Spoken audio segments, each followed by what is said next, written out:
What would I recommend for someone who wants to get into composing and recording nasheeds? Start is what I would recommend. Start. Write something down, sing it, find a tune, and go from there. That's how I started. It's as simple as that. I never really thought, I would never have gone through with, I mean, I've been writing songs for years now. I've been writing songs for years, but I never would have gone through and actually recorded it if I hadn't been pushed and encouraged to do so, you know, by my wife. And the way I got into this whole thing was actually that I was on a radio Ramadan and I was interviewing a nasheed group. And in the breaks, we were talking about nasheeds in general and their process of how they went about doing it. And I mentioned to them that you know, I had a bit of a sing for one of them and said, oh, I've written a couple of songs myself. And he actually said, well, you know, you should think about doing it. It's not really a major thing.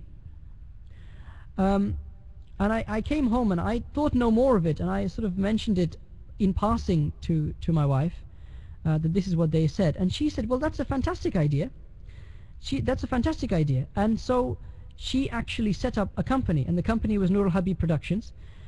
She found a studio, she made me sit down, write the songs, do it all properly, got it recorded, produced everything, and before I knew it, I was kind of whisked along by the flow of the whole thing. Before I knew it, there was an album which was out. So really, if you have someone who is there to really encourage you, support you, and to push you, if you're like me and you're very lazy, you need someone to push you, then and support you, then really, alhamdulillah, you know, and you know, you at the beginning, of course, you ask Allah for help and for tawfiq, and if this is the right thing for you, then He must make it easy and ease the path for you. And this is what happened to me. The path was eased for me. It is this, as I said, هَذَا مِنْ فَضْلِ رَبِّي. This is the blessings of my Lord, that all the chips fell into place, the right people were there at the right times, and this is how it got done. So my advice to you would be start doing it. Don't do it, but there's one proviso here, and a lot of people ask me this question because they think that I'm some big nasheed artist, which I'm not. I really, this is a very part-time thing for me. But a lot of people tend to ask me, you know, how do you get into it, and how do you record it, and how do you release it, and stuff like that. And the advice I give is always the same, which is don't do it to release it. Don't do it with the intention of becoming a nasheed artist or a munshid. Do it purely for the sake of the love of Allah. Do it with sincerity. The songs that I wrote, someone else wrote the question, what's my favorite place to write nasheeds? I don't have a favorite place to write nasheeds.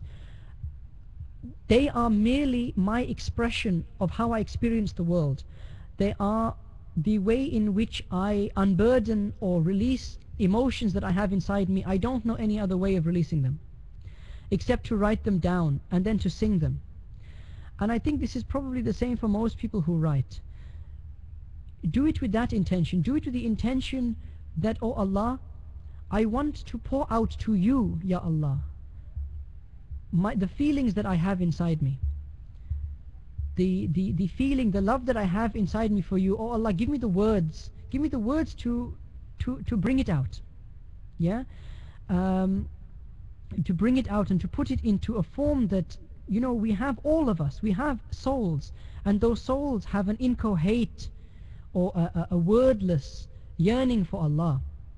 And sometimes you can express that yearning in words, and sometimes you can't. But if you ask Allah for help and tawfiq, He will help you to bring it out. Once you've brought it out, you take it from there. But do it with that intention, not with the intention of becoming a nasheed artist. If you do it with the intention of becoming a nasheed artist, you may be popular, you may be successful in this world, but you have to look at your intention. Allah, remember, will judge you at the end of the day. I mean, I'm sorry, I don't want to get into a bayan, and Brother Zubair knows, Dr. Zubair Mullah, he knows that I have a tendency to go into bayan mode. I don't want to get into bayan mode, but please, my sincere advice is have the right intention. Yes, it starts as reflections. Reflections grow into poems. Poems develop a melody and a rhythm, and then it becomes a song. So that was a long piece of advice. How do I manage my time studying, singing, working, and family life? As I say, this is Allah's blessing. This is blessing, Allah's blessing. Really, again, it's about, and this is the advice that we got from our teachers, from people like Sheikh Faraz, that be disciplined, set aside certain times, and stick to those times. I think we all have time on our hands which we can devote to something beneficial, and that beneficial thing might be singing or writing things, it might be studying, it might be doing many things, but this you know, if we ask Allah for help, then inshallah the help will come, definitely. Where did I get the jubba from? My wife bought it from Shukr. I have no idea. I'm sorry. I'm really useless at these things. I wouldn't know whether it fell from heaven or it I don't know. But my wife brought it for me from Shukr. So I don't know whether I'm allowed to promote Shukr on online, but I just have done. Allahumma salli ala Sayyidina Muhammad. Khair inshallah. Do I prefer singing or medicine? Do I prefer singing or medicine? I probably prefer singing. I think I prefer singing.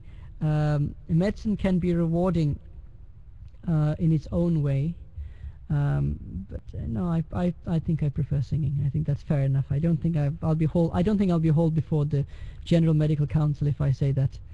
Khair, yes, absolutely.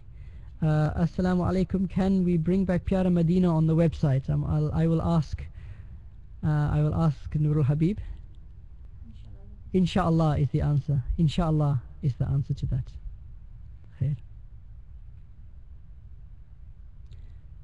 When's the next album coming out? Inshallah next Ramadan. Make dua, inshallah, next Ramadan, inshallah.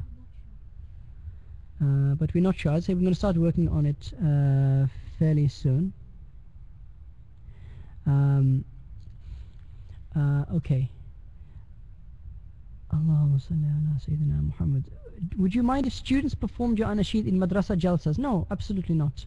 Absolutely not. I would. That's why they were done. Look, that's why you know, that's the reason we released them.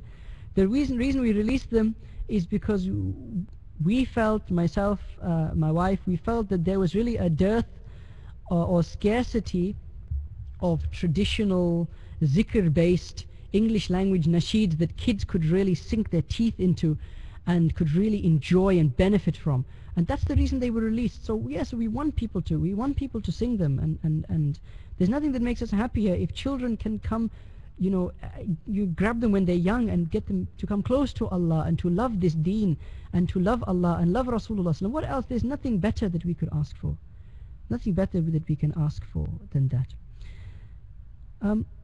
Brother Talib, do you perform or have you performed hijama? I don't perform hijama. There's two types of hijama. Is cupping, which is a traditional healing art. And there's actually two types of hijama.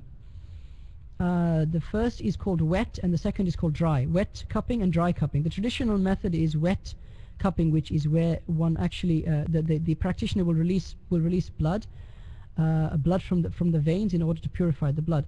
But the dry version is actually done using suction pads, and actually my mother does that. And so yes, I have had it done many times. I haven't had the wet hijama done, but I have had dry hijama done many times, and it's very beneficial, alhamdulillah.